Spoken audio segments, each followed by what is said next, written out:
Okay, here's a feature I've been working on. It's still a ways off, but it's cool enough that I can actually start to show some people, get some feedback.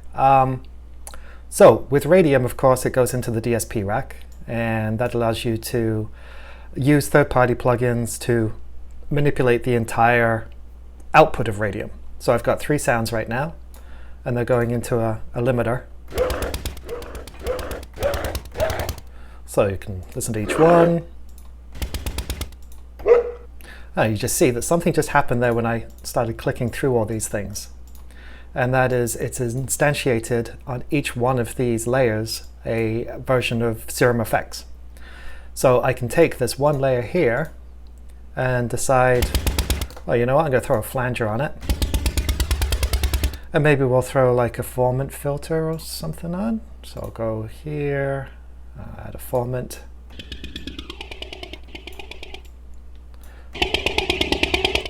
And now, when I turn solo off, it's the only one that's affected.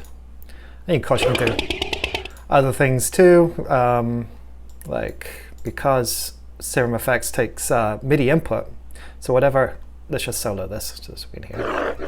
So there's my sound. I can turn on an oscillator. I can change through. Of course I can change the level.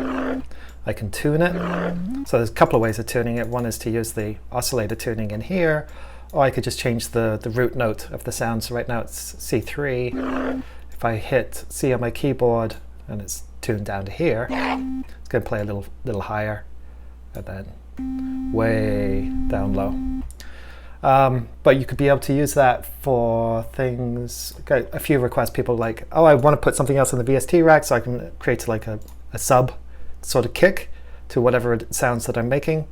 Well, now you don't have to put it in the rack. You can just use something like Serum Effects and have it as a plugin right here at the end. And I'm going to make it so that you're able to rearrange all these as well. So if you want to have this plugin and then go into the built-in Soundminer limiter, you'll be all set. And this is of course where you choose what plugin you want to actually use on this layer. But you got one effect per layer that you can then do like EQing and all kinds of other stuff. And then of course you've got your DSP rack, which allows to take everything that you've done and then run it through.